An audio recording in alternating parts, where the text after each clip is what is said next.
तिढा सुटलेला आहे किंवा रादर तिढा नव्हता. ज्या काय जागांचं वाटप होतं ते कंप्लीट झालेलं आहे. थोडं काय एक्सचेंज शेवटच्या मोमेंटला असतं तेवढं चालू आहे. संदीप, मुंबईमधल्या एबी फॉर्म वाटपाला सुरुवात झालेली आहे. यशवंत किल्लेदार माहीममधले उमेदवार आहेत, त्यांना उमेदवारीचा पहिला फॉर्म त्यांनाच मिळालेला आहे.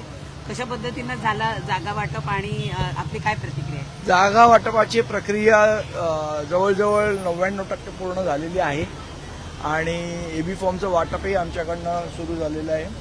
पहिला एबी फॉर्म यशवंत किल्लेदार यांना सन्मान्य राजसाहेबांच्या हस्ते आज सुपूर्द करण्यात आला आणि आज संध्याकाळपर्यंत जवळजवळ सर्व उमेदवारांचे एबी फॉर्म देण्याची प्रक्रिया संपूर्ण होईल. तुम्ही म्हणताय की पूर्ण चर्चा संपत आलेली आहे. किती जणांना उमेदवारी दिली जाणार? मला वाटतं उद्या संध्याकाळपर्यंत तुम्हाला आम्ही आकडा सांगू शकू, कारण थोडंसं अजून एक्सचेंज ऑफ वॉट्स मध्ये आम्ही थोडं अजून चालू आहे. अजूनही जागा वाटपाच्या गोष्टी सुरू आहेत का? नाही, सगळ्या संपलेल्या आहेत. काही गोष्टीमध्ये कुठे कमी कुठे जास्त असं होत राहतं, ते शेवटच्या मोमेंटपर्यंत ते चालू आहे.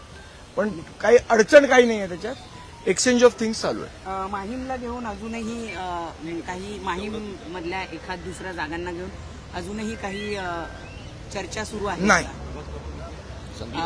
परंतु चर्चा संपलेली आहे. आता फक्त वॉर्डचं फक्त काय एक्सचेंज काय असेल तिकडे चालू. थोड्या वेळापूर्वीच बाळा नांदगावकर यांनी प्रतिक्रिया देताना असं म्हटलेलं होतं की शिवडीमधला एखादा वॉर्ड, जो एक वॉर्ड शिवडीमध्ये सोडत होते, त्याऐवजी माहीममधला एखादा वॉर्ड द्या, तो हवं तर घ्या, असं ते म्हणतात. नाही, असं काही नाही. मुंबई शहर अध्यक्ष या नात्याने स्पष्ट करू शकतो की आमच्यासाठी सगळ्या विधानसभा सारख्या आहेत. माहीम लाडकी आणि शिवडी दोडकी असातला भाग नाही. शिवडीचा जो हक्क आहे तो शिवडीलाच मिळाला पाहिजे आणि माहीमचा जो हक्क आहे तो माहीमला मिळाला पाहिजे. त्यामुळे अशी कुठलीही आमच्याकडनं प्रस्ताव आम्ही दिलेला नाही. 24 तास उरलेले आहेत, त्यामुळे मुंबईतला हा जागा वाटपाचा एकूणच तिढा सुटलेला आहे का? आता तिढा सुटलेला आहे किंवा रादर तिढा नव्हता. ज्या काय जागांचं वाटप होतं ते कंप्लीट झालेलं आहे.